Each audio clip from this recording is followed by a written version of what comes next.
I love that song. Sorry, I'm over here getting the baby monitor set up. I love that song. That is rather than the stock music, we use some of our that song. Our video music. That song is a 15-minute track of that melody, and I could listen to it for hours. I mean, I don't know if people know this. We only have like 7 songs on our videos that like rotate constantly. That's true. If you've ever.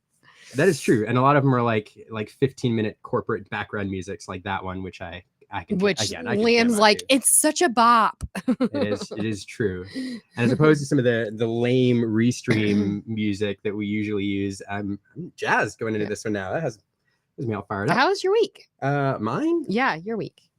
Oh, well, the week just started. How was from last month? I don't even remember. I've been recovering from Vegas. Oh, we were sick. I was like, what did we do this last week? Recovering from Vegas, and then somebody that we refer to as music. Patient Zero in our household got us both sick. It's their daughter, not me.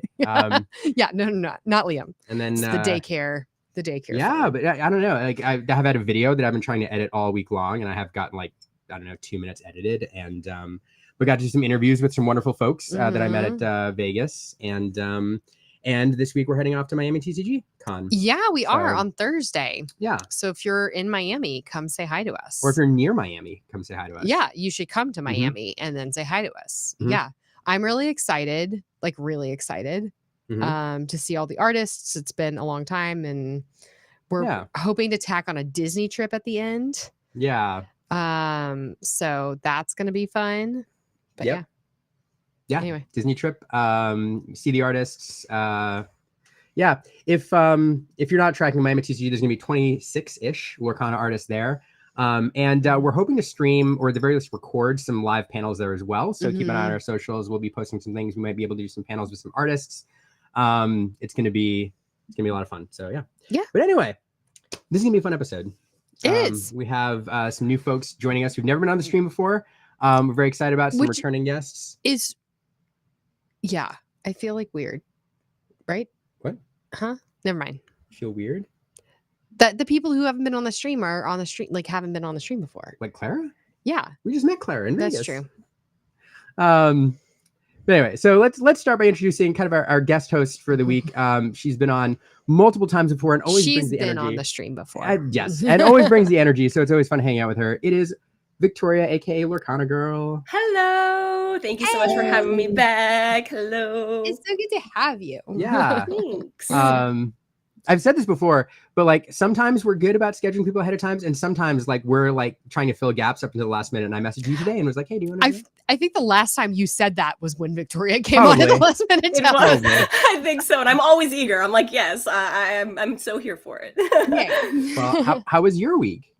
I was sick also, so caught a bug, and I'm in Florida, so Hurricane Helene blew through here. Ooh. So I'm up in Tallahassee though, so we were anticipating it to be worse than it was. So I'm good. So far, good week. And I'm sad I'm not going to be at Miami. Not going to lie, I really was planning to be at Miami TCG. There's so many artists. I have so many cards I want signed, but I just couldn't make it happen. So I'm jealous. I'll send. Just like questing for lore, I'll send all my energy down to Miami for you guys. Yes. You can get that Stitch banner signed too. Yeah. Oh yeah. So yeah. Swangli Sabaya is going to be there. So yeah. From Africa. I, for one, am glad that you're not underwater. Yes. So I'm glad that it wasn't too bad. Cheers to that. Yes, me too. Thank you. Yeah. Well, let's welcome in our next guest, who really excited for Clara. Clara, I'm going to try to get your last name right. It's Cyr.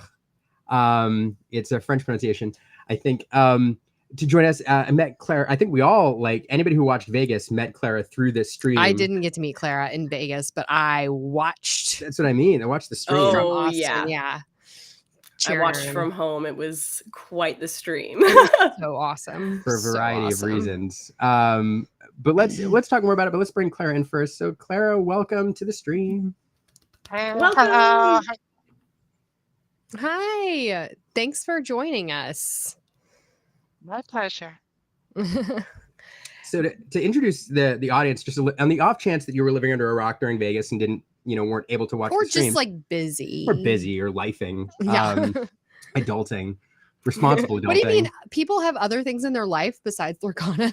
I don't believe it. Or at Birmingham. Yes. Or at Birmingham, yeah. But Clara kind of made a name for herself on the stream for a few reasons. One of the very few women to qualify for day 2, and then one of the second to make the top 16 and qualify for the North American Continental Championships, which is amazing. But and then Clara did it in style with this lemon lime aggro deck, which took a lot of people by surprise. And not only was it a fun game to watch, or like the deck to watch run, but it resulted in some really memorable moments too, like the Be Prepared, which that was magic. Yeah, that one. I can show it later. I have it all pulled up. Yeah. But no, so Clara, what was your Vegas experience like? It was amazing, to be honest. Like, let's say, living a dream, literally. Like going to Vegas, first time going to the west of the US, and going to such a big and wonderful city on my own, and like competing. And there was a goal at the back of my head of making the top cut and then getting the invitational. And I was like, okay, it's all good, but I'm not there yet. So the more wins I was able to get on behind my belt, the happier I was getting, and I was like getting the febrility, and it was, and actually getting in the top cut for the first time, I was like, oh shoot, I can't believe it.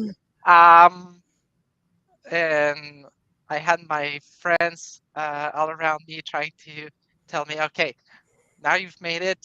Now it's time to focus on the next step. Don't think about the first place yet. Just think about the next step. It was like, oh, okay, yeah, okay. So it was an ecstatic moment. Yeah. That's so fun. I am. When was there a moment when you realized, because you're there for fun, you're there to compete and everything. Is there a moment when you realized, oh man, wait a second, I could make day 2? Or like, at what point do you realize, like when you're a pitcher and you're pitching a no-hitter, at some point you realize, oh man, I haven't given up a hit all game. I could, go all the way. Take this. Yeah. Yeah.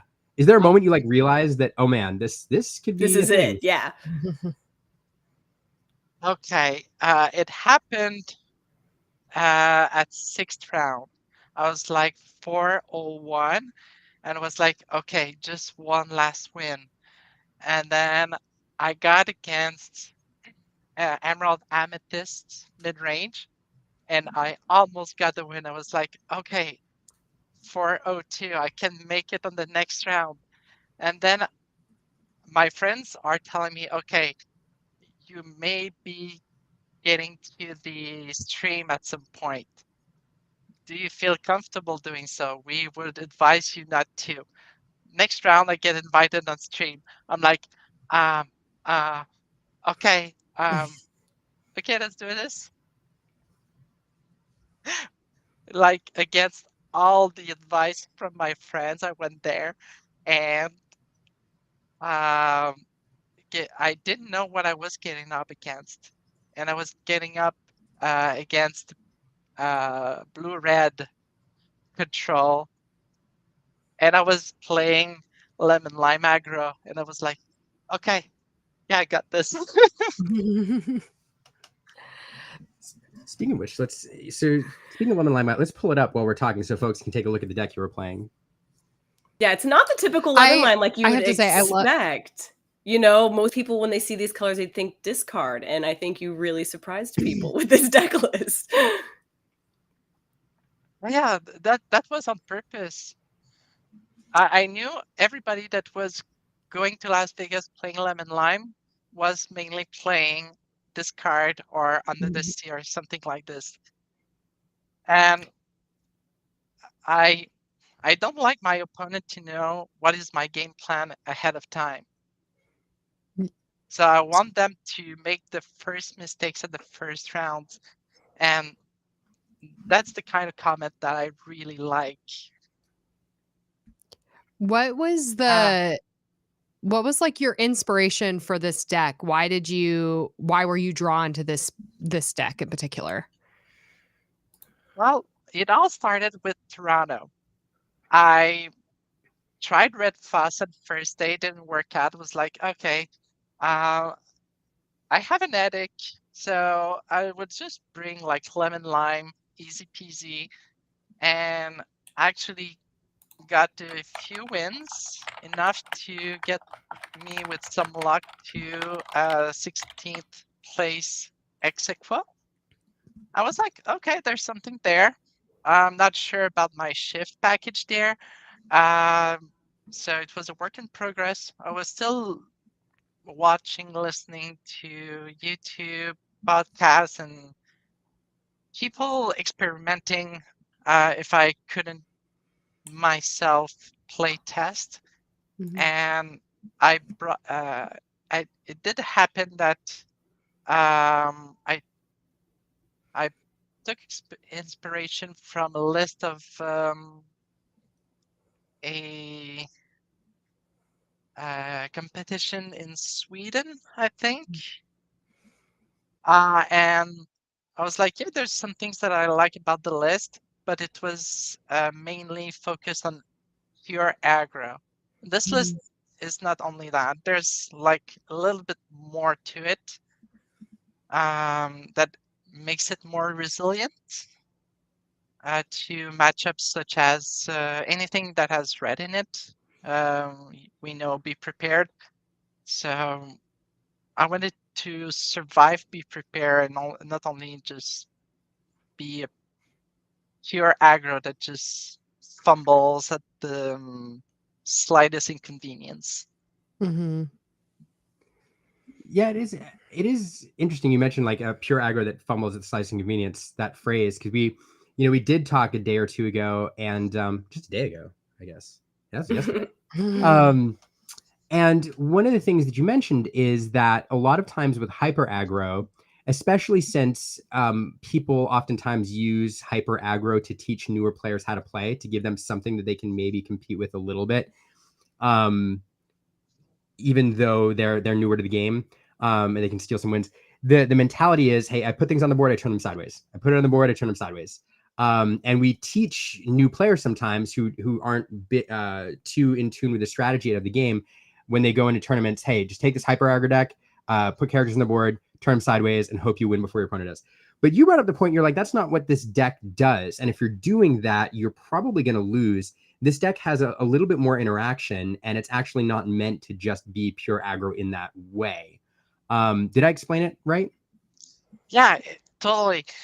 So just like any hyper aggro deck, you have your early package that is like, I see in the comments, like full aggro, but not exactly that. So once you've quested early, getting to the 10 to 12, 13 lore range, you can get comfortable with some answers such as Ursula, Kit, the bodyguard, also the shift lines that you can get what you need at the moment you need it. If you need draw power, you have the Clarabelle lines. So if you know what you want to get, you can prepare for it according to what you have in hand. Also, but yeah, once you get to the 13, 16 range, you're just telling your opponent, okay, I'm questing 1 to 2 a turn, and at some point, anything I put on board is like win on board. If they can't answer it, I just win. And at some point, if you're not a steel deck, you can't put out an answer every turn. Like the odds of it are just not there. Yeah. So Yeah. I could go on their specifics about what to do in certain situation, but every card you see in that deck has niche purpose, and if you know how to use them at the right time,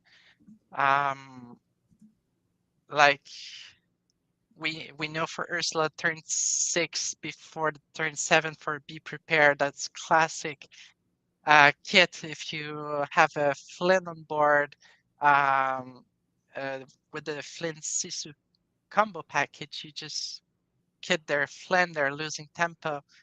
And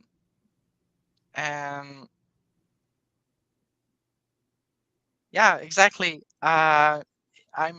This is my play style. I'm in the late game. I'm just like I'm cautious because I know if I overexpand, um, it's a fatal flaw. I'm just done. Oh my god. Mhm. There's a question from chat. Oh Should yeah. we Okay. address it? Should we address Be Prepared? Yeah, we can. Let's do this up for folks. If you're just listening, you're not gonna be able to see it, but this is the moment that we're referring to here. So Chernobog's on board. There's only one answer available. Brent flips the paper. With the showmanship too. I was like watching it live, like it was.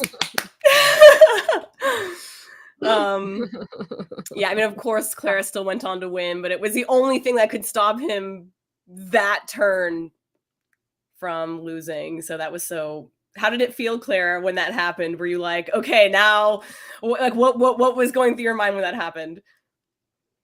Well, I was like, yeah, if you don't have that, I gotta win.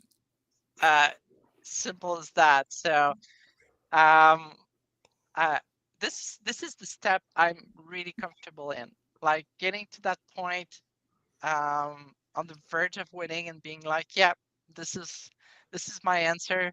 Can you do something? Every turn. Also, as a sneak peek, we don't hear that right now, but um, in Las Vegas, um, there was an uproar. We were in a bubble, like me and Brent, uh, doing our match and getting there. And then the Be Prepared happening, heard the the crowd screaming. I was like, oh my god. That's amazing. It's true. I was Like, backstairs like prepping for an interview, and I'd watched your like first game, and so I had some like things, some notes or whatever. And I was getting ready to interview somebody else, and this giant scream happened, and I was like, "Great! Now I have to figure out what that moment was, because if I don't mention it in the interview, it's going to be a big deal." And so, it was funny. It was a big moment. Mm-hmm. That's There was a couple of those like that, like on day one when you held on to the Ursula and then played it and got the B prep out of your opponent's hand. That was so impressive. I mean, that was truly that restraint that we're talking about, not questing, not playing those cards until the opportune time. How did you learn to do that? Is that just something, is it just knowing your opponents, knowing the decks you're going up against? Is there a secret to knowing when to hold and knowing when to play? Well, it's a bit of knowing what you're up against, but mostly it's about making mistakes beforehand. So many times in early chapters, I was like, "Oh yeah, I have something, I can play it now," and my friends are like, "No, it's not the right moment for it," and this is the reason why. And they play something that is like just derailing my plans. I'm like, oh no, losing some prizes in tournaments because of this is like kind of heart-wrenching. And so that's why in Vegas I was like, okay, no, stay focused. You know your game. You know that in the first stream that I got into the Ursula play, before that, my opponent was like Tipo turn 2. And then turn 3, I knew he was going to play at least one other Tipo. And then he played 2. So I was like, okay, that is be prepared on turn 4. That is too soon. So yeah. Yeah. Oh. It was very interesting to watch you play. I think I learned something or two. I did have another question for you, Clara, about your one-ofs in your deck, because there's, some talk about, oh, you should only have 4 and 3-ofs. I see some one-ofs in here, and I saw you play the blue one time. Can you maybe go into the 1-ofs and the 2-ofs and why you only have, one of a certain character, and, maybe when you're hoping to pull that, or has it really been beneficial to have the 1-of? Because I would love to hear your thought behind that. Okay. Yeah, there's one thing I should say beforehand. In Las Vegas, I am like thousands of kilometers away from my home. So I did bring up many of the cards I needed to make the deck, but I didn't have the Baloo. So at first, I would have played 1 or 2 more Baloo. And looking back on it, I would have said, no, that is a mistake. Because if you count the unimables in that deck, you already have 9 in the first drops. And then you have 1 Baloo, you have 2 Tinkerbells and 2 Churnabugs. You're at 14. Putting 2 more to the list would have made it that I would have lost flexibility in my cards. I would have made the same play at the same time. I would have been predictable. That is bad. And so then in that case, I knew I was lacking a little bit of bodyguard, a little bit of free lore. I was aware of that.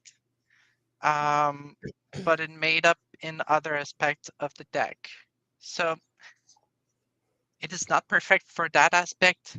I knew the trade-off. Also, the Simba is there to compensate for the lack of Baloo. It is an inkable bodyguard, so that was neat for my deck tech.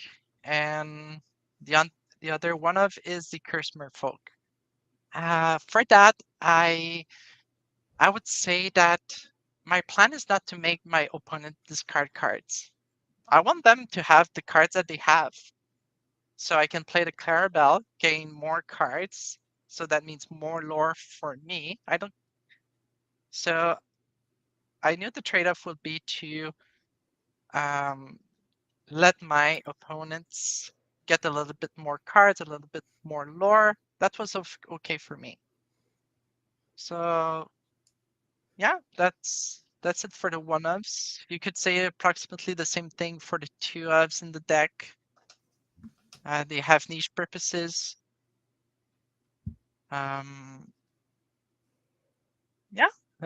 Anything else I can get over for that question? Yes, I mean, we saw, you tend to pull them, even though there's only a 1-of, we saw you pull the blue when you kind of needed it. So it seems to kind of, luck of the draw, it was in your favor in those positions. So thanks for explaining. And yeah, I see now. I see now why you did it. Yeah. You'd say you trimmed blue down to the bare necessity. You're so clever. No, the Merfolk point I find interesting because I think, especially those of us who've been used to seeing Merfolk run consistently since like set 2, you think that it's objectively a better card than Lilo because your opponents. I mean, there's a chance they challenge into it. They could remove it with songs, but chances are, half the time they're going to challenge into your 2 lore 1-drop, and getting a card out of your opponent's hand always feels good. But it's an interesting note that, you know, you'd rather play the Lilos because you want them to have cards for the Clarabelle. I mean, it makes sense if you've been playing the deck for a while, but I think there's a lot of people who would play this deck and just intuitively throw in their four Merfolk right off the bat. Exactly. Yeah, definitely. If I didn't have the Clarabelle shift line, probably I would have put it for Curse Merfolk. Yeah. Yeah, it's interesting. Any changes you would make to the deck now? So let's say going into Seattle now, let's say you decide to play this deck again. Are there any changes you're going to make? And you don't have to tip your hand if that's in fact what you're going to do. Yeah. Well, what we know from Las Vegas is that the meta is going to shift. I'm happy for it. I'm always happy for new things to come up, and this time around is Green Steel. 3 in the top 4. That's crazy as it is. We know that the game is going to change. It's not.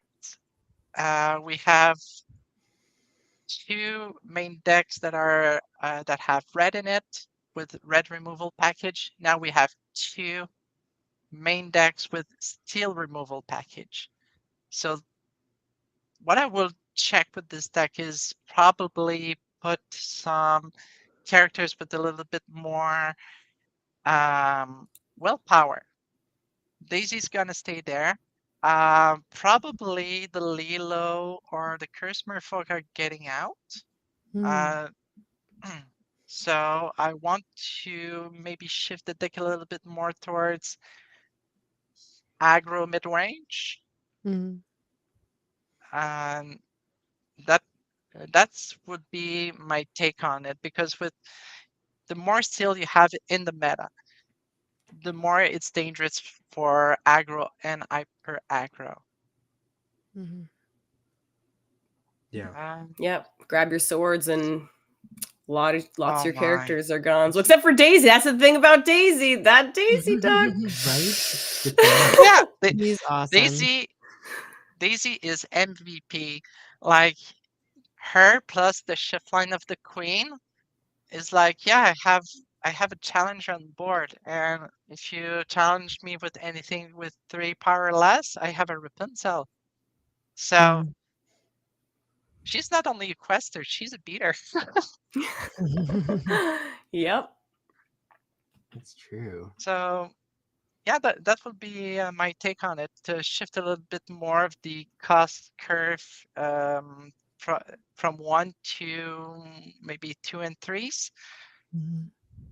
I don't know how would approach this as of now. I would need to see like 1 week or 2 or of matches online testing.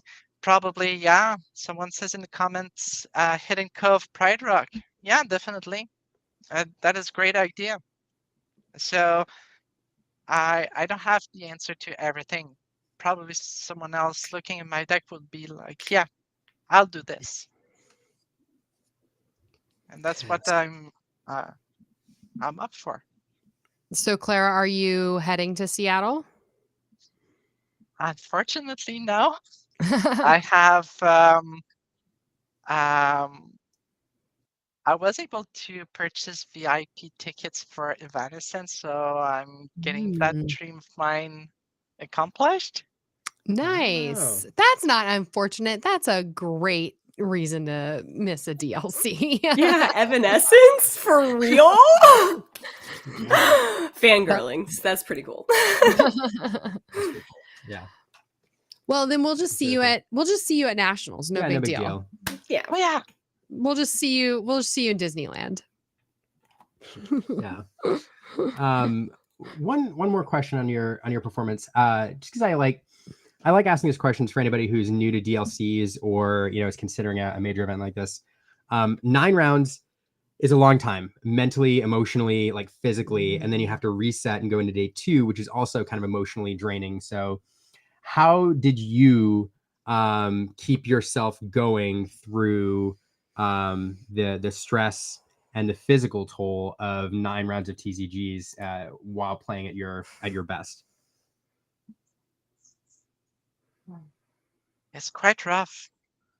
And like anyone in that position, like grinding through the day, um, it is exhausting. Like if you're not prepared, like with bottled water, snacks, um, like in anything for headaches, uh,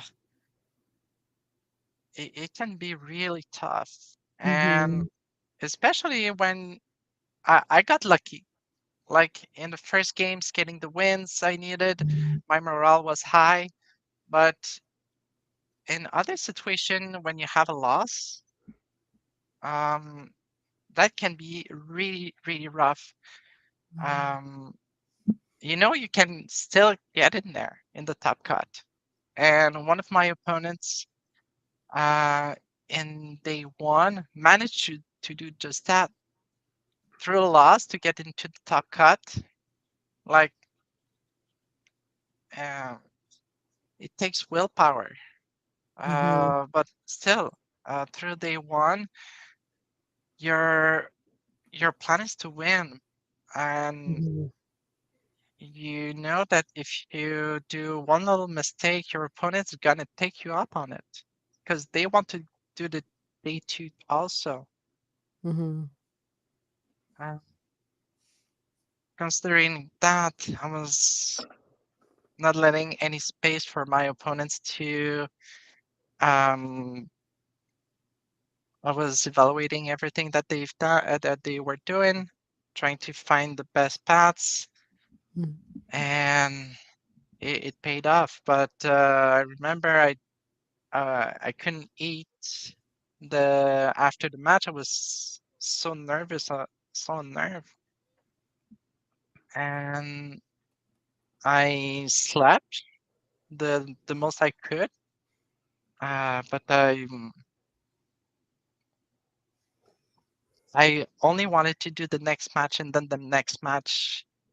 So yeah, and also when tired, it's um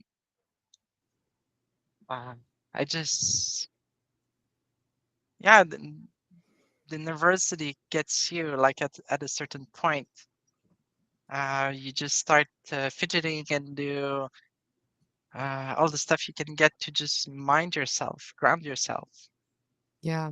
Uh, well, that was my first experience in like DLC. So like adding that on top, I've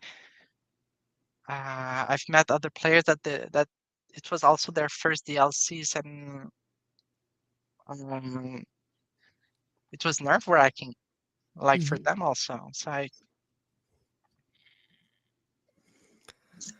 it's stress. It's stress, but it's like so exciting at the same time. It just yeah. I think that's something we hear just consistent, something you said, we hear consistently across all DLC competitors and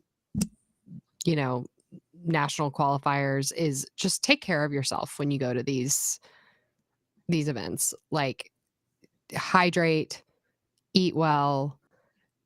It is such a marathon, and I think you can't underestimate the need to take care of yourself mentally and physically, especially, I mean, the entire time. But the vast majority of us are just playing Saturday. So like take care of yourself on Saturday. It's really, really important. So yeah. I agree with that. And as you said that, we had, I think, one final question come in. Let's say this is for Clara, but the rest of the group can answer.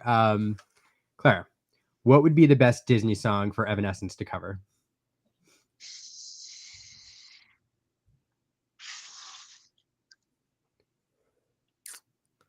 Hmm. Oh, I got it. Yeah, I know my answer. I want to hear Clara's. Oh my gosh.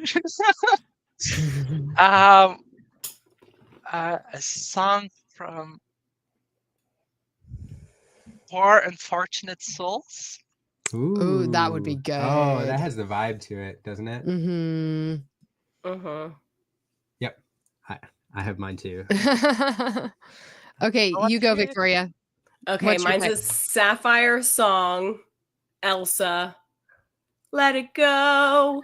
That was my first thought. Because changed it's like my mind. Angsty, and it has like the high ranges. Yeah, you got to get the pipe. Somebody with pipes on them. Yeah, I want to hear yours. What are your Show guys's? yourself would be good. What is yours? Mine. So I had an initial answer that's where I'm my actually- gut goes all the time. I'm actually And then wondering. I then have another one. My initial gut answer is always like cover eye to eye every time from a Goofy movie, every single time. Anybody should cover that. My actual answer, though, for Evanescence is Hellfire from Hunchback of Notre Dame. That was mine. I knew you were going to say that. That was mine too. Yeah. That would be so good. Oh, Mm-hmm. and show yourself. I feel like Evanescence, just anything Idina Menzel is singing, like Evanescence, go for it. Similar vibes for sure. Very nice. Yeah, with a powerful voice. Yeah. Mm-hmm. Oh, we'll have the absolute best time at the concert, Clara. There you go. Yeah, they're really. Oh man, yeah. So a lot of God Help the Outcast, another good song. Yeah. I feel like with a band like Evanescence, you either like really lean into like the power ballad, kind of like God Help the Outcast, or you go the other direction and go to like the. I don't know. Anyway, all right. That was a fun question. So we're gonna switch topics a little bit. If anybody has any questions for Clara throughout the rest of the show, feel free to ask. But we have one more topic we want to talk about tonight, and we have two wonderful guests to welcome in to do that. We're going to talk about multiplayer because it's a topic that was all the rage about 2 weeks ago for a variety of reasons in the Lorcana space, and then it kind of died away. And now we have different drama today, but multiplayer is a format that a lot of people enjoy. It's a format that is very popular in other TCGs, particularly in Magic with the Commander format. And there's some channels which are leaning really heavily into multiplayer content. And one of our favorites, if not our favorite multiplayer Lorcana channel, I can say our favorite. My favorite anyway, is Hobbies and Happiness. So I would just like take the caveat of multiplayer Lorcana channel and just like one of our favorite channels. That's true. Is Hobbies and Happiness. So I'm really excited to welcome in Dan and Jim. In that order. Hello, gentlemen. Hey guys. Hi. Hello. How are you? Now, hang on. Now, real quick. We're talking about Evanescence, okay, and Disney concerts, okay. Which song? Which I think Show Yourself is perfect. All these answers were phenomenal. However, I have to say, if you listened to our podcast today, you would have heard this. But Jim and I had the absolute pleasure. We got to go to a Hans Zimmer concert. If you don't know who Hans Zimmer is, you look it up. Okay. Chills up your spine. Hans Zimmer composed the music to The Lion King. And the last song of the main set, okay, of the concert was the guy from Lion King who literally sings Ma Savannah, like that guy. His name's Lebo. And they did 12 minutes of The Lion King, and it was amazing. Oh my gosh. Absolute Beautiful. amazing. And one of the things they did during that piece was they showed video of the recording sessions of when they did that. It was kind of crazy. Sorry, so cool. I had to So say it. It was so amazing. Doesn't that line? I'm not an expert in languages. Dude, I don't know what he says. All right, I don't know what he says. Okay, Isn't that line literally something like "lion"? Yes, it's a lion. I have no idea. That would make total sense. leave it to Disney for that to be what they're saying. Caroline would know. Caroline's gonna tell us. Wait, are we doing trivia later? Yes. Caroline, quick. I've always wanted to know what they literally mean because I have no idea. I just sound like a complete fool when I sing it, but hey, it's fun, right? That's amazing. And I feel like that's such like a fall thing to do is go to a Hans Zimmer concert, says the woman in 95-degree heat here in Texas. But like, It's true. I feel like that's just like, I've been trying to go to a Hans Zimmer concert for literally 10 years and it finally got to go. So I'm like so happy. was he there? Yeah, he was like, it was Hans Zimmer live. Okay, Yeah. I didn't know if it was just like your That is local concert. symphony, like playing his music, or like if No, he- it was literally Hans. Yeah, so he came to Chicago, and the concert was at the United Center. So literally, what happened is months ago when this concert got announced. Long story short, 10 years ago, my wife and I I wanted to go, and we just got married. We were broke, so we couldn't go, and I've regretted it ever since. So I mean, Hans Zimmer is German, so he does all these. He tours in Europe all the time. But that was the first, I think it was the first time he came to the United States. And so we didn't go. When I showed my wife the concert, she was like, yeah, that would have been amazing. I'm like, you think? And so when it was announced that he was going to be here months ago, I bought tickets, and they were tickets that are high up. And then I'm like, actually, you know what? No, this is a once in a lifetime opportunity. So I bought floor seats. So the other ones, and I bought floor seats. And so we're sitting on the floor. And during the Dark Knight suite, he takes his guitar and he walks around the first section. And so I'm 2 rows back in the second group of sections. So he's literally like 5 feet away from me walking. And I'm like, just punch me. Like, what this is crazy. It was amazing. It was phenomenal. Like, I had a similar experience with BTS. That's what I sound like right now. I know, but sorry. It's true, different vibes. This is the Disney Hans that everybody likes. Yeah. Yes. But it's Han. Oh, sorry. Singular, not plural. No, it's plural. It's Hans. It's plural. Okay. It's Hans. Yeah. It's Hans. Did he do the soundtrack to Rescuers Down Under? No, I don't think so. Carolyn, get on it. Anyway, it's total detour here. This is like Lorcana Clubhouse. Sorry, I know. Sorry. No, totally Rabbit fine. hole. Totally fine. So there's a fly. it's a moth. So one of the reasons we wanted to chat with Jim and Dan. One, I'm going to mention first, your multiplayer content here before we talk about the. Gosh, who's that good-looking puppy there? A good-looking puppy. But Hobbies Happiness is a series called Multiplayer Madness. It's a lot of fun to participate in. I don't know if y'all know this, but Liam really likes face paint. I Zoom in more on the puppy face. I like not doing anything halfway. What it really comes down to. I can send you the thumbnail. Yeah. We can get it really high quality, guys. You should. But they're always fun episodes. Everybody brings fun decks, and somebody, I think, when we were recording our session, made the comment. It might have been Eric saying, "Hey, this is actually like a comedy show in disguise as a Lorcana game," and it's true because they're just fun to watch, and it really captures the vibe of, I think, what people love about multiplayer is just hanging out with friends, having a good time, trying to do fun stuff with your deck. Yes, you're trying to win the whole time, but you can have like a really good time while doing it. And even if you're not the one person who runs away with 20 lore, you can still have a really good time just doing fun stuff with your fun Dalmatian puppy deck. Hey, Liam had fun with that deck, y'all. Okay, and we were constantly like, Liam, bro, we need your puppies, dude. We need your puppies to help stop Eric, please. Yeah. Spoilers. Someone had to let the dogs out. Yeah. Let the dog. And you get to hear puns like that from Jim all the time. You know? I don't get out much, guys. I don't get out much. I mean, in retrospect, like I didn't have any removal. My deck was a little spotty. But Nice. all right, that's the last one. Nice. Spotty. I just got it. It went over my head at first, but I got it. You got there.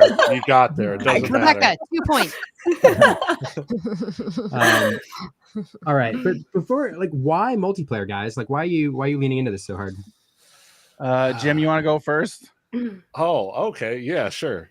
Yeah, that's fine. Well, we have quite a history with multiplayer games going back a couple years, and it's just overall the most amount of fun that we've noticed that we've had inside of these card games in general. Just being able to sit down with a group of people, whether it's strangers you're meeting for the first time or friends you've known for months or even years, to just sit down, play a game, and just hang out with everyone. It's just one of those things that bring people together. Yep. Yeah, Jim pretty much nailed it on the head. I mean, like for me, like Jim said, like we've been playing card games for a very long time, and competitive communities, competitively focused communities, like when you're like we're talking about the challenge, right? People who go to that, they're mainly, and the thing that I love to see, Clara, like literally what you were talking about earlier, like you were mentioning your team, right? That those communities that form around the competitive game are great, and a lot of times those communities are really close knit and they're very small, and it's normally like local, right? Because you've got your local team, and like with multiplayer formats, like the opportunity is there to create even bigger, and I would tend to argue better communities, right? And again, I'm always going to be the advocate for like multiplayer formats and multiplayer communities. But the opportunities are there. And I think there are more opportunities to be a part of more communities in multiplayer formats. And multiplayer is a social format. Like I loved when they talked about this at D23, was able to watch the panel. And then when they talked about social formats, because when Rochelle mentioned that, it was literally talking about I think she was referring to the competitive and the casual conversation, which was happening on Twitter a while ago, and flipped it, like took that conversation, flipped it, and basically said, when we say casual formats, I think that normally I'm going to use the word devolve, but it doesn't, like, I don't mean it in that way, but it transforms into it's social. Like they are social formats, and that's what we love. Like the multiplayer madness that we do. Yes, it's madness, but we have a ton of fun, and you have the kind of fun, like the kind of fun you have playing multiplayer games isn't the same kind of fun you're going to have playing 1v1. It's different. It's just completely different. Yeah, you have fun playing 1v1, but a lot of times if you're having fun 1v1, it's because you're just winning. If you have fun in multiplayer, you're having fun in different ways, I should say. Yeah. It's Clara had because you dress up as like a puppy. I don't know. You can dress up like a puppy. You can dress up like Scar. I mean, I don't know. You can do that, or you can build you get to hang out with friends for multiple hours at a time. You can build a puppy deck and maybe have a shot at winning. Like that's a thing that can happen. We just blame Eric on that one. Like, how dare you, Eric? But I mean, I personally wouldn't, but you can. I want to say that in the competitive scene, it's like one of the things I might say it's not so great. It's like the creativity is sometimes lost. And in multiplayer, you get to bring your crazy idea, your madness, like you say, and you just explore ideas. And you say, let's see a deck with 99 puppies. Yep. How does that Liam go? Liam tried. He didn't get that. He didn't get to 99, but he got close. Yeah. But that's 100% correct. Like in competitive formats, there is a metagame. And Lorcana is a year old, right? We have multiplayer formats, and I'm excited to see how multiplayer formats continue to evolve and grow. And like, I want to help multiplayer formats evolve and grow for Lorcana, for Disney Lorcana. And I'm sure at some point there will be a competitive multiplayer scene. There probably will be. That's not my jam. That's not what I want to do. But I'm sure there's going to be people who are like, oh yeah, I'm gonna play my Emerald Steel deck and have everybody discard everything and just destroy everybody's board and draw all the cards. There's gonna be people who want to do that. Like I may want to do that like once. I'll do it once. I may want to do it once, but I ain't gonna do more than that. But yeah, like one of the things that I love about multiplayer is I try not to build the same deck twice. And like it's like okay. I played a blue deck. A blue item deck, okay, recently. I played a blue item deck, and I showed Jim the list. And Jim goes, "What? Why is Tamatoa not in this? Where is Tamatoa in an item Jim, deck? I am specifically not putting Tamatoa in this deck for reasons, okay? It's a challenge, and I'm going to do it. And I was like, literally, guys, I was so close. It was so close to popping off. I almost did it. You know, it's funny. If he did have that Tamatoa, he would have won. I'm just saying. Yeah, he would have won. That's wrong. Did you have the Ariel, the treasure collector? Did you have her? That's all I'm saying. This is all I'm saying. Okay. No Tamatoa is all I'm saying. That's all you're gonna get out of me for now. Okay. All right. I remember in set 1 there was deck with Ariel, who's a collector, and the an item that was giving 1 lore to a character when you exert it. Yep. And there was a deck around it. I have fates. Yeah. Like I tried. I failed miserably in set 1, but I really tried. Yes. Ariel was like what I wanted to do in set 1, and it was so bad. We have more pieces now. I don't know. I agree with everything Clara was saying and Dan and Jim about just having fun. Like the puppy deck was purely like I just wanted to play puppies, and there were he had been collecting them like pretty. I still don't have 99. I've got like 52. So if anybody has a bead on any, let me know. But I had 40 in there, and the deck was designed to win. I mean, it had a win condition with 99 puppies and some other things, but also I put cards in there that I just wanted to see work. Like Lucky was in there, and I'm like, man, if I can hit 3 puppies with Lucky and put them all in my hand off 1 activation of Lucky, that would be so cool. And I did it, and it was fun. I'm like, if I can get, and then I put 1 Rockstar Stitch in there for my 61st card, because I was like, you know what? If I can get Rockstar Stitch and play like 8 puppies in a turn and draw 8 cards, that would be so cool. And so I just wanted to do fun stuff. And then I lost. So but. Hey, no, you didn't. No, you didn't, Liam. You didn't. You won because you had a great time, and you had great time with friends. So therefore, you won. Okay. All right. Yeah. Everyone wins in multiplayer. There you go. Yeah. Some win more than others, Eric. That's true. And the ones that tend to do it are running Emerald Steel. Yeah. So, I do a couple of things I want to mention, but the first one is you all have had a podcast for a long time, and if I understand right, went on a little bit of a hiatus, and now it's back today with a new focus. So I'd love for you to chat about that. Yeah, we were doing a podcast for a while, and trying to remember. So we stopped December of 2023. Yeah, it's almost been the whole year.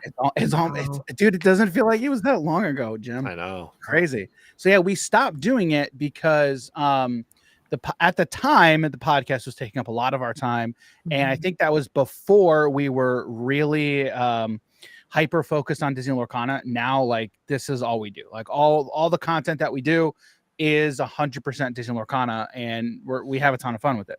So since we've been doing multiplayer madness, and since I have more time because we have an editor finally, so that frees up a lot more of my time. We had the idea of bringing the podcast back and continuing to do more multiplayer Lorcana content. So the podcast is back today. And the podcast, the episode title for today is "We're Back." I think it's literally just "We're Back," and in it we talk about why we're back and what you can expect for us moving forward. And it's essentially it's another Disney Lorcana podcast, but we focus everything. It's primarily focused on multiplayer formats. So hold on a second. It's not another Disney Lorcana podcast. It is the Disney Lorcana podcast. Okay, how about the multiplayer Disney Lorcana podcast? I like that one too. Both. Yeah, we both. Yeah, I really don't want to get sued by Disney Lorcana. Okay, that was an unofficial. Official. Okay, I put a typo in the name. Yeah. So the podcast is back today. And like, I mean, I could say a ton more about it, but honestly, what we really want to do is we want to provide content. We want to provide content and value that is primarily focused on multiplayer formats for Disney Lorcana. I really love and enjoy these types of formats, and I want to see these formats grow and evolve with the game over time. And to be honest, I would love to help facilitate that growth and evolution, because again, we've been playing card games for a long time, And one of the things that, you know, in playing card games, we've seen a lot of stuff come and go. We've seen a lot of stuff that works, and we've seen stuff that doesn't work. One thing I love about Disney Lorcana is so unique in the TCG space. And I really want to focus on what makes Lorcana unique and separates this game from every other game, and really hyper focus on that uniqueness. And I think if we hyper focus on that uniqueness, we can find something that's really fun, unique, and different for the TCG space. And I'm excited because we've had a ton of fun.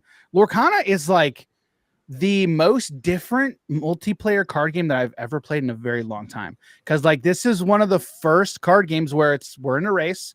It's not last man standing.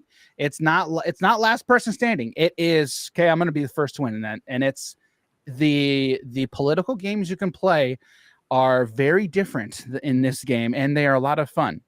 Yeah, ask Teddy what it's like to get on my bad side. You know, link will be in the description. Yeah. Probably not. Well, for your first show, it is, if that's what you're referring to. The link to Teddy and Dan's episode, I don't know what that is, but yeah, I think it was episode 7 or 8 of Multiplayer Madness. So what happened? Like, you can go watch this video. So what happened was I did something and said, okay, Teddy, so we're gonna make a deal, and if I do this, if I take care of this problem for you, you will not target me. You'll leave me alone. And he said, deal. I'm like, okay, so we are in agreement that you will leave my thing alone. He says, yes. I'm like, all right, perfect. So I took care of his thing. I can't remember what it was, but when I passed the turn, to Teddy. Literally what Teddy does, he draws his card. All right, I'm going to challenge into that Maui or whatever. Dan, I don't even think he drew his card. He just turned cards sideways. Backstabbed you. So from that moment on, I just demolished him. Literally, true story, at the end, I felt a little bad. So I messaged him. I was like, okay, hey, man, I'm kind of sorry. I must say something on this, because there is such a thing in multiplayer called the social contract. Yeah, 100%. Thank you. If you Clara knows what's up. It's all bets bad. Are I Claire knows before what's Lorcana, up, was playing Magic, and especially Commander, and coming from that space, when you say you're gonna do something or you're not gonna do something, and you're not respecting it, people look at you like saying, "Oh, okay." Hold up, I'm honor on on you. Honor on your cow. Also, yes, Dan does have a bad side, and it's on a lot of our videos. You could, just go back into the history of some of the stuff we've done, and yeah, you'll find Dan freak out a lot. When are we getting the highlight video of True? Oh man! All right, Jonathan, are you watching? All right, I don't think he's watching. That's our editor, Jonathan. So we're gonna make that a thing. Yeah, we're gonna make that a thing. Highlight reel. Teddy. I just laugh now because I'm like, oh man, I'm an idiot. Honor on you. I'm also picturing that scene in Lion King 2 where like Kovu is being like exiled from the Pride Lands and everybody's turning their back on him. Oh yeah. What's that? I love that song. Oh, it's Deception. Disgrace. Shame. I don't know why you know that. Dude, that movie. Oh, okay. Liam, we know where it's at. Dude. No, I get it. Like, I mean, and I see Katie from Lore Keepers in on this, and she very much knows. I am a huge Lion King 1.5 fan. Like, yeah. Let me tell you. Okay. Let me tell you about some. Yeah, Lion King 1.5. Lion King 2 was never super my jam. Huh? I said I heard 1.5 was 50% better than the first Lion King. Yeah, probably accurate. It's at least 50% better than Lion King 2. I don't know about that. Lion King. I wore our VHS of Lion King 2, man. Dude. Yes. Dig a tunnel. All right. Yes. Dig a tunnel. Dig a tunnel. Okay. Dig a tunnel. We are going. Quick it's before Lorcana. the hyena comes. Dig. Lorcana Clubhouse all over again. Okay. What else? What are the closing thoughts we have on multiplayer and its popularity, and why everybody should listen to your podcast, Dan and Jim, before we transition to our closing segment? Wait. What's the question? What is it? I asked like 5 in a row. Why should people listen to you? Yeah, and where can they What do listen you have to bring to the community? That really wasn't the Well, tone in which I asked that question. What are you off? What do you have to offer, Dan and Jim? Yourself, gentlemen. I think it's quite simple as to why you should watch us and listen to us. It's because we're right. True. We're right. True. True. Yeah. So I'll give you some spoilers. So we're actually literally, this is going to be next week's podcast episode, is why you should care, like why you should play multiplayer and why you should care about it. Yeah. Brandon says, why are you even here? Bro. But Go here. Go here. Oh man, I haven't had this much fun in a while. Okay. It's been like a day, Dan. Like I said, dude, I had a long drive today. All right. Dan's like, I haven't had this much fun in like 5 hours. Yeah. All right. 20 hours. All right. We'll say 20 hours. Okay. I'll say 2 things. I'll say 2 things to that. Okay. Why you should listen to us. Because we just, if it's not obvious by now, by watching this episode, we just have fun all the time. If you guys want to have fun and you want to laugh, then go subscribe to Hobbies and Happiness on YouTube and find us on your favorite podcasting platform. Okay. So if you want to have fun, like we have fun and laugh, go do that. Okay. Now, why you should play multiplayer? Because multiplayer formats really are going to help. Not like Lorcana's gonna not be okay without multiplayer formats. It's definitely not what I'm saying. But multiplayer formats for many card games in the past, and I don't think Lorcana is going to be any different. I really, truly believe Lorcana is going to be very unique and special in the multiplayer space. Mm-hmm. But multiplayer formats are really going to help this game grow beyond its, honestly, beyond what it's really capable of just in the competitive scene and competitive spaces. And I'm here for it, and I'm excited to see that growth. A perfect stat Jim and I throw around all the time. Jim throws a stat around all the time. I was just thinking about this. Give us the stat. Give us the stat, Jim. Go with the stat, Jim. All right. So Wizards a couple years ago, they sent out some numbers saying that 15%, only 15% of the community in Magic the Gathering has gone to a local game store for a tournament or higher. So it could be a regionals, a pro tour. Only 15% of the player base has been to essentially competitive tournaments. Mm-hmm. And so if you translate that over to Lorcana, only 15% of the population has come out to your local store for a Lorcana night and higher. That including a DLC. I know we're off a couple of those. That's 15% of the player base. That 15% is really what we see online right now. And it's great. Do not get me wrong. There's so much amazing content. You've got Eric, Liam and Aaron. You've got everybody on Twitter, all these people creating amazing content. Okay. A lot of it focuses on the competitive scene. And honestly, I don't think the competitive scene would be anywhere close to where it's at now without these types of creators. Okay. But that's minuscule compared to, again, now talking about Magic, the overall player base. Mm-hmm. And so that is really where this game can just grow and shine. Like, we're talking about families who have, like, I've got my wife, I've got my kids upstairs. My kids, I've taught my son how to play. He loves playing this. He loves coming to AF, our local game store. We're gonna do some multiplayer nights where we sit down at the table and have fun. Right? There's a lot of like Lorcana is going to be such an amazing game to play with your family. Right? Mm-hmm. There's going to be a lot of that, and that's really where this game can explode from that standpoint. So that's why I think people should really care about these different types of formats. I love playing all of them, but there's another thing to add to it though. So it's like this game, in comparison to Magic the Gathering, has a lot more collectability right? It's like, I really like Elsa. I'm going to collect all the Elsa cards. I'm going to try and get all the Elsa. I'm going to try and get all the Mickey Mouse. I'm going to try and get, whatever it is. And it, it competes or it compares to Pokemon in that aspect. Yeah. So many people don't know how to play the card game of Pokemon, but they know Pikachu, they know Charizard, you know? Yep. And so they go out trying to get these cards, even though they have no idea how to play the game. And I think the 15% that Magic has, I think at some point when this game, kind of becomes the new big four, essentially, cracking in there. And I think 15% will actually be a high number in comparison. Yeah.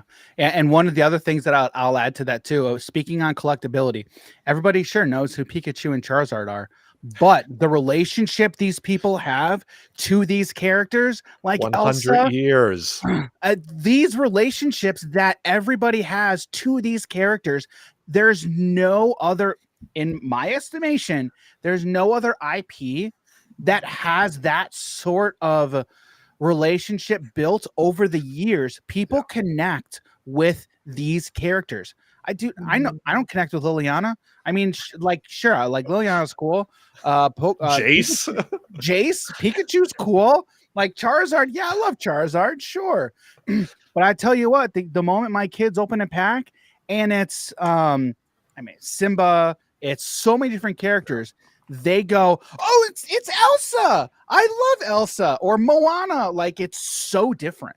Guys, your grandparents grew up with Disney. Your 100%. great grandparents, depending on how old you are listening to this, they grew up with Disney. Yep. You're not wrong. Yeah. Yep. And that is one of the ways that makes Lorcana different and unique in that aspect, if you ask me. And that is what I genuinely think that's what some people are missing. A lot of folks harp on the gameplay aspects and the playability, which, yeah, it's important, it's fun, sure. But I don't think that's what makes Lorcana really, really special and really, really unique. Because it's those emotional connections. And so speaking of emotional connections, like, that's where multiplayer is like, you have these connections with these people you're playing this game with over your kitchen table. Like, I'm gonna make some really truly special moments. Tell you what, at DLC Chicago, I will never forget one time, Joe Googly Glimmers, he got so mad that he lost that game. He was playing that John Silver Steel. I think it was it Amber? No, I think it was Blue Steel. Yeah, he was playing a Blue Steel deck that I built. He got so mad. He's like, Dan gave the win to Jim again. It's like, no, dude. like those are the types of things that can really happen with this. So I agree with everything that you're saying. I agree with everything you're saying. I think, these social games, these multiplayer games, this type of gameplay is going to be what carries, any TCG, for the long term, and especially Lorcana. So I'm all about it. And if you are all about it or want to hear more about multiplayer from Dan and Jim, the link to their latest podcast episode, all about multiplayer, is in the show notes for this. If you're watching on YouTube, if you're one of the 110 people or so watching on Twitter, head over to YouTube to get that link and hit subscribe while you're at it. When you see that button, just pass on by and give it a little click and keep going. But with that, I do want to transition to, thank you so much. For the super chat here. Hey, real quick, that says multiplayer madness. We get that $5. That's for us. That is the bill. The cost of my puppy build. That's the cost of the makeup I spent on the thumbnail for you to drive viewers to your channel. But fair. Thank you so much for the super chat and yeah, multiplayer for this tip. Thank you. But no, the tips, the super chats and the tips really do help a lot because YouTube ain't cheap. All right. With that, we're going to transition to our final segment. I've got to queue up this video here because I failed to do it ahead of time. So I'm going to wrap while it comes up. And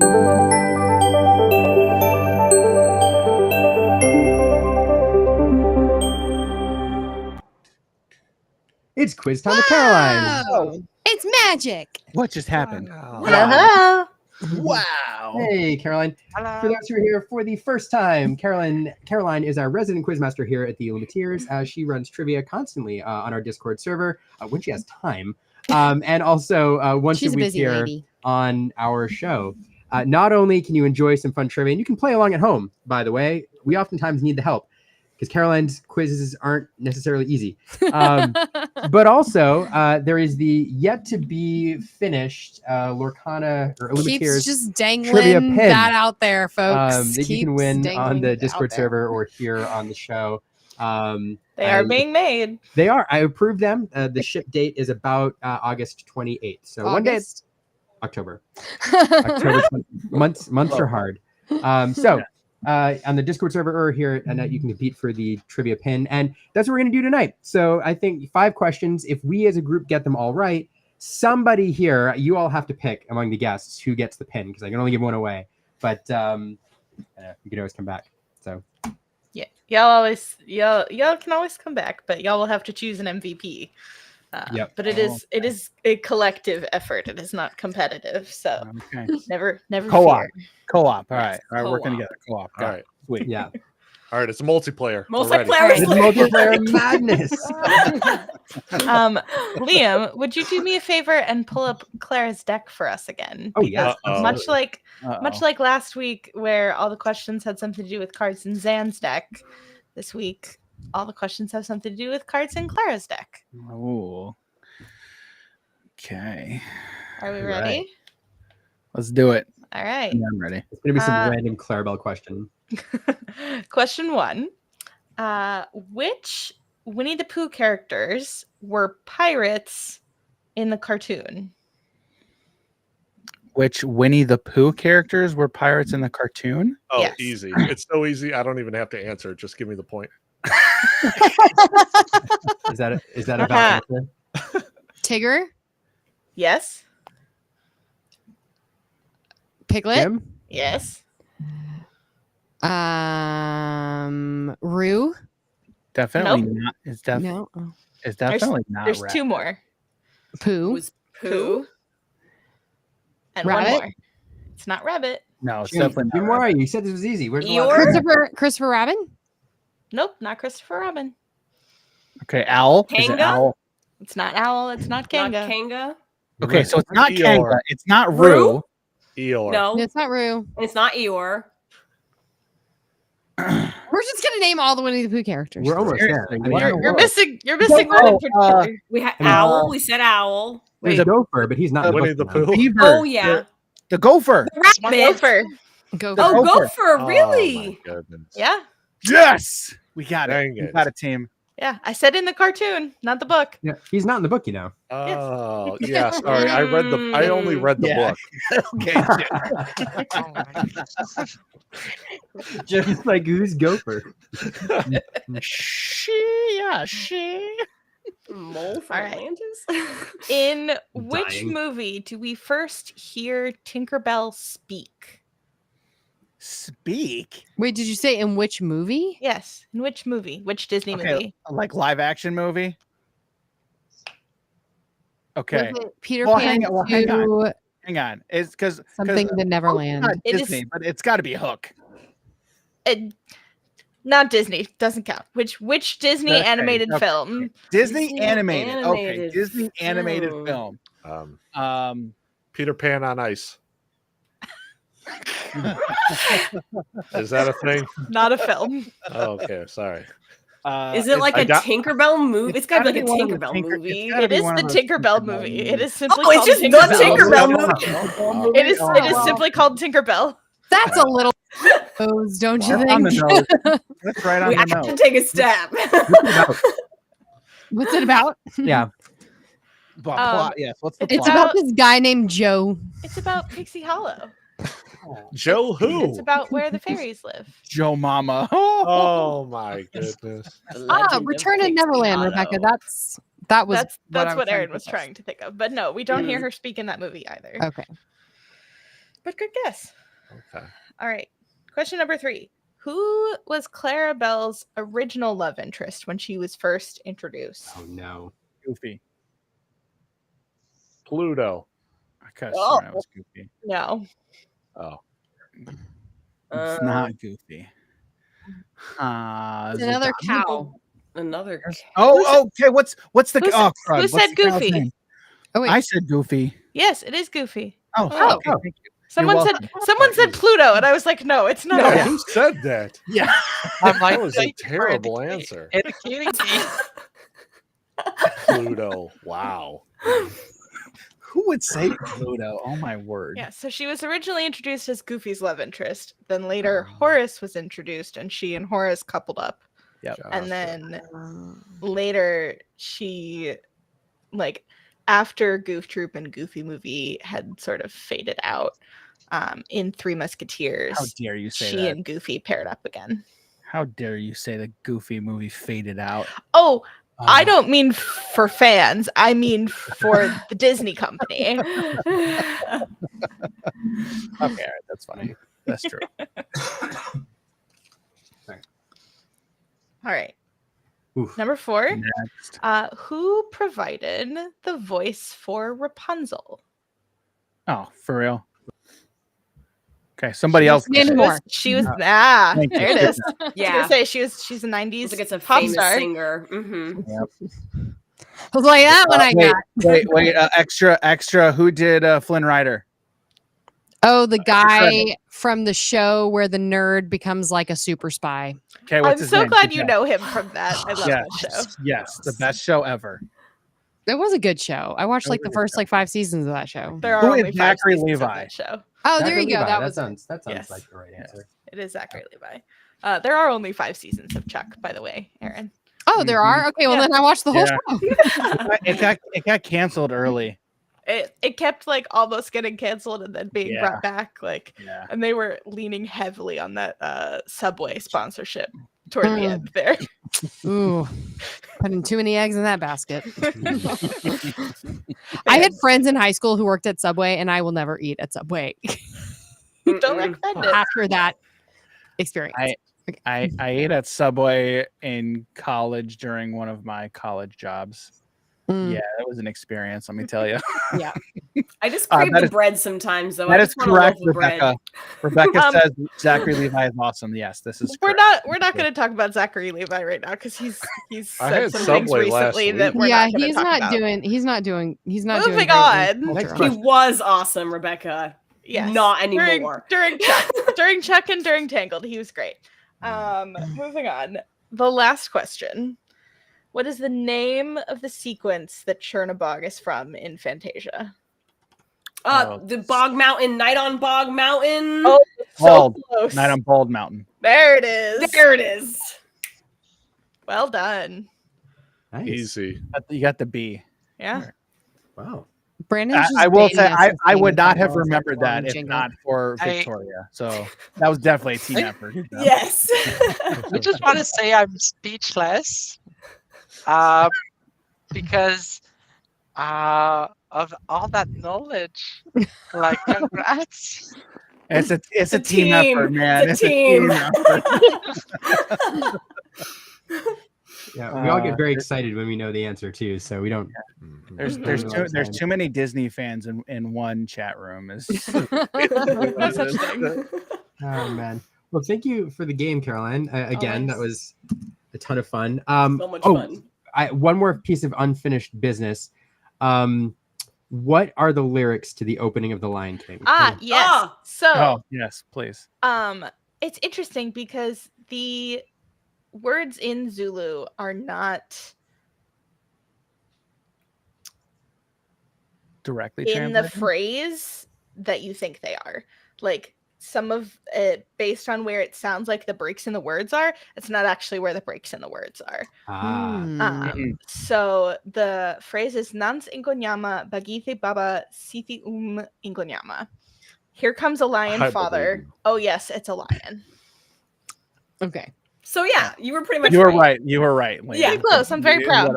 You were right. Good job. It's a lion. Yep, it's a lion. It's a lion. Hey, look, it's lion. It's a lion. It's just a lion. All right. Anyway, that was What's fun. interesting is the following line, where they continue in the song, mentions a leopard, which we never see. Don't we see a leopard in the? We don't see the leopard in the beginning scene. Maybe like Walks lining up, up with walks everybody. Yeah, I thought the- you the see a shot from leopard the like back. You see coming. the shot from the back. Yeah. Maybe. Maybe like look up. Maybe Or I'd have it'd to review. It'd be the like this. sequence. It'd be like Leopards are sneaky. I'm imagining like a picture. Oh, and it's like Dan's the doing the leopard's here somewhere. reenactment. Yep. There's a leopard in this photo, and there's It's like a somewhere. Where's Waldo? Yeah, there's actually like 18 leopards in the Lion King, but you can never see them because they're all They're so fast. In the grass. yeah, very spotty. All right, that was always a fun way to end the show. With that, I do want to go around the horn and make sure that everybody who's watching knows where they can follow all of our wonderful guests. And we will start in Clara, let's start with you. I know you have mentioned that you're planning on trying to get some content up and running. How can people potentially find you if they're looking to follow your Lorcana journey? So right now I'm trying to build a Twitch channel at Clara Cyr TCG, CLARACYR TCG. That is the name right now, but I want to change it really soon to Questing Queen TCG to match my YouTube page, where I think I'll just post quick videos about my thoughts about the meta out there, and also crazy deck tech ideas to get the creativity up and running, because I'm always interested to the next shenanigan. So yeah, Questing Queen TCG on YouTube. Awesome. You might see like a channel with like nothing there yet. It's normal, just getting started. Like it's so fresh. Still hit that subscribe button, y'all. Yeah, please do. Yeah, it's just like you're pre-ordering the content. You just go there and subscribe. Exactly. Yeah, please pre-order right now for some amazing content in the future. Exactly. Questing with Clara, I like that. Yeah, I like that too. And right now, you too can become a subscriber. That's true. And we'll get a link from you, Clara, and we'll put it in the show notes so people can find it easily. Because I'm excited to follow along as your content gets up and running. And maybe, who knows, maybe we'll see you on Multiplayer Madness at some point in the near future. Yeah, we better. I will say, before we move on to the next person, I do have to address a comment here in the chat. Steven says, no, not that one. Where's the comment? Steven asks, how can you describe the difference between a leopard and a cheetah? It's actually pretty easy. Leopards are a lot more prosperous because cheetahs never prosper. So I was waiting for that. You have to, yes. That's how you identify the difference. That's number 3, Rebecca. That's how you identify the difference. I'm pretty sure it's number 4, actually. Number 4. Because he reused the spotty pun. It's the same pun twice. It doesn't count. He used it in 2 different contexts. One was Dalmatians and one was the leopard. Okay. Mhm. Yeah, That's true. It's fair. All is fair in love. We'll allow it. Steven says you can also put them in a foot race. That is also true. Okay. Jim and Dan, I gotta ask you as a group here. How can people follow you other than checking the show notes here? Sure. So Hobbies and Happiness. So on Twitter, it's at Hobbies and Happy. If you go to YouTube, just search Hobbies and Happiness. I believe our tag is at Hobbies and Happiness. You can find me on Twitter at _DG Campbell. You can find the podcast on your favorite podcasting platform. I'm pretty sure we're on like all of them, Spotify, Apple Podcasts, all of them. Just search Hobbies and Happiness podcast. Should come up.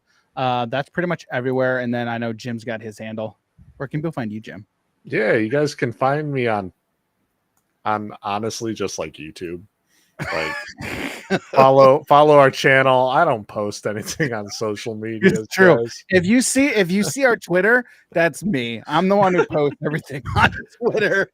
Everybody. So if I'm ever on like a Lorcana Fanatics, he does his commutes.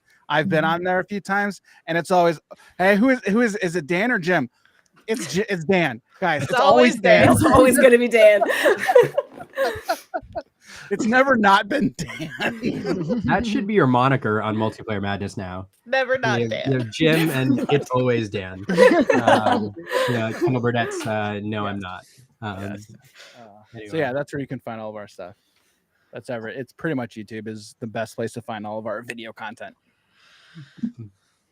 And you should absolutely follow not only the podcast but Multiplayer Madness, other videos. It's a great channel. And again, links in the show notes. So definitely go check out Hobbies and Happiness. And Hobbies and Happiness is one of the channels where you can collect one of the 10 brand new Creator Series ink tokens. And that's one channel you can talk to there. So, Woohoo! There you go. There it is, guys. boom. Ow, Look ow. at that. Believed in everything, Dan. Look Ooh, at that. Yeah, because I may have used these on a recent episode of Multiplayer Madness. Aw, I hey think- Jim, thanks for that Nice. one. Oh, look at that Yeah. beautiful card. Love that. I flipped that one over. I'm like, oh, hey, look, it's the one with the best art. Y'all know who that's from. It just kind of happened. It just kind of. All right, to address. Okay, so I'll address Steven really quickly because he did add us. He did add us on Twitter. I never got back to him. Yeah, unfortunately, we won't be at Seattle. Hopefully hopefully they have another DLC in Chicago. Hopefully, What are we gonna go to Seattle for? the next That's a drive, dude.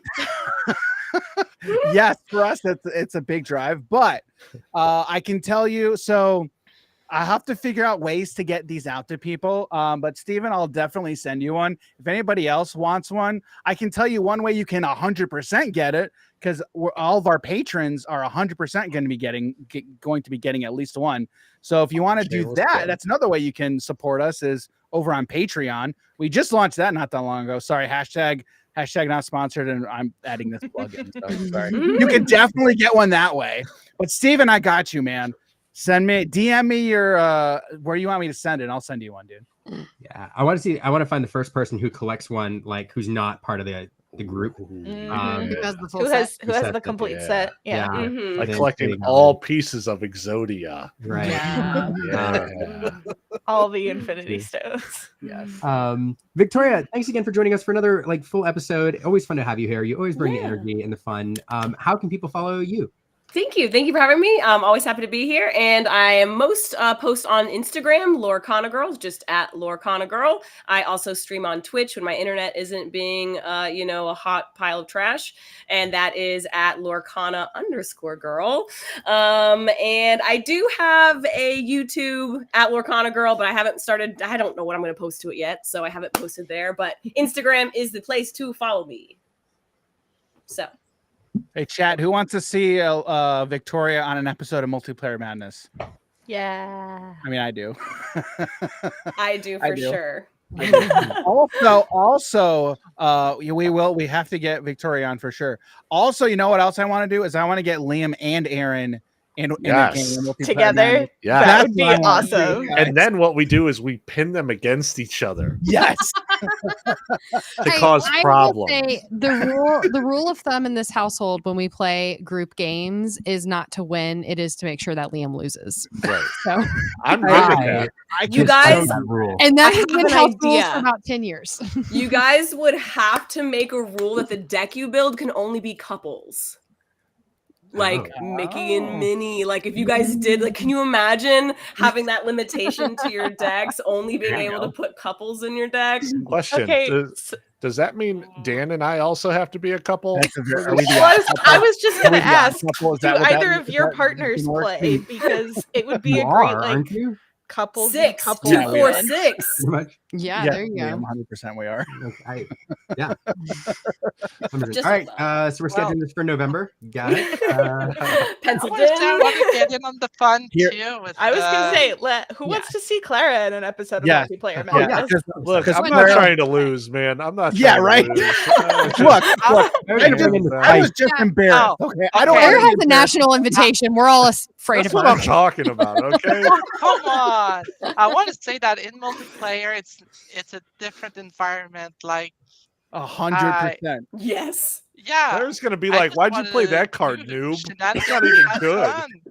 You've never seen that in a top 8 deck, idiot. No, the opposite. Claire's gonna bring in this finely tuned deck of commons that nobody's ever played. That played is just gonna wreck. Everybody. One of my Shamir. favorite things to do is if we have professional Lorcana players, we'll be like, I love getting them out of the competitive shell.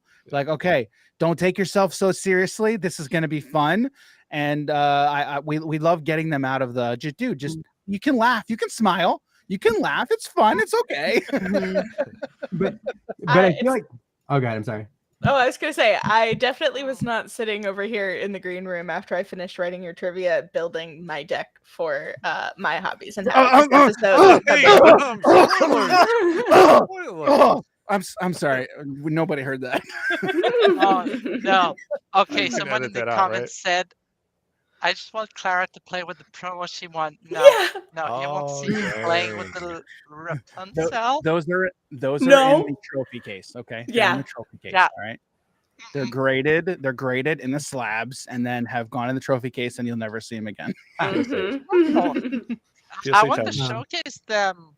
It's just that I'm scared to like something. Okay, it's a glass happen showcase, so you to can- the There's thing. your first YouTube video. Showcase your prize cards. Yeah, Everybody would there you go. love to see those up close. Oh.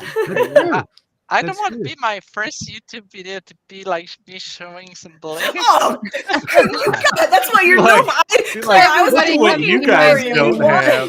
it. We want it. Flex on Here, them. wait. Should I get this graded? Guys? Oh, we Look can at grade our his face. tokens. Yeah, Look grade at your- his face, Dan. You just gave him a new idea. Look at that face. All right, chat clip it right now. You clip that. That's a new emoji. I Steven. just want you to know, getting Steven, cards clip it. graded is like $100 a pop. I'm just throwing that out there. It's more that's more depending on where you go. You could be like $250 a pop. Yeah. Hashtag worth it. Aaron's over here Wait, going, no, wait, don't wait, give no. him Listen, more ideas." PSA. I got this card. I need you to grade. Add that to the list of That Liam's is so projects. worth it. That is I would- worth it. Look I at would like to this. say that Liam Grade. has upgraded from the like 50 post-it notes that are normally to a full-on notebook. This has happened, everybody. I'm so Liam, proud. I know in previous shows I've Grade showed people the Yes. post-it notes that have happened Our- post-show, That's but what the legal pad is for. I'm Yeah. so proud, Tokens. buddy. Grade our tokens. Probably Grade CGC. our tokens. CGC for this one, I think. I think that's right. Oh boy. Okay. All right. PSA Okay. 10 ink token. Caroline, how can people follow you? You can find me on Twitter at LorcanaBell. You can also find me on Instagram at lorcana.bell. I'm really trying to be better about being active there. I've been posting some like binder filing ASMR videos lately. It's been a good time. And then you can always find me on Discord. I am the community admin for both Illuminator Station as well as Love to Lore. Does anyone have that ink token handy? Because I don't. I do. I got them all handy. Look at you. Got it right here. Bam! There it is. Amazing. Bam. Ooh, There it is. so pretty. Our community for Lorcana players of marginalized genders. And yeah, so I'm either there or I'm in the Illuminateers Discord, or I'm just generally around the internet because I am chronically online. What are you making a note of now? He's not making make that to the notes. ink token collector cards for pro players, like baseball cards. Aaron, how can people follow us? Wherever you currently are watching this. That's very good. If you're watching this right now, Hit that like button. You're in the right Like, spot. subscribe, follow, hit that thumbs up. But I will say, do okay, the thing. I will say, so like final thoughts, because normally I don't have them. This week is our 2-year anniversary of the channel. That is true. It's our channel birthday. Woohoo! Oh, happy 2 years. anniversary. Has it really been 2 years? Yeah, I know, right? Dude, are you Wild. serious? we're in our know. terrible 2s. Bro, I oh know. my- It's crazy. dude, I don't want to know how long we've been doing this, Jim. I don't either, because it feels like a lifetime for us, and it's just 2 Oh years. my goodness. So Kids were 3 at the time. yeah, but no, yeah, 2-year anniversary. So thanks to everybody who's been following along, who takes time to watch these live streams. We do this every Monday night. Most of the time, 99% of the time, we do these on Monday nights. Mhm. And so you can find us here most of the time at 8 p.m. and we bring in guests, and it's a lot of fun. And it's the one thing I will mention, we are going to be off next Monday. We may reschedule for Wednesday. I'm not sure, but Miami TCG Con is going to take a ton of time. And so next week, if you're And Disney. So We'll if be you're watching fireworks right now. Yeah. watching dare fireworks you. right now with our 1-year-old. So, Because we're responsible parents like that. but anyway, Get her headphones. That is She the has only them. suggestion. Great. She Perfect. has headphones. this has been the longest closing ever. Sorry. So, no, that's okay. So let's just with that. Thanks everybody for watching.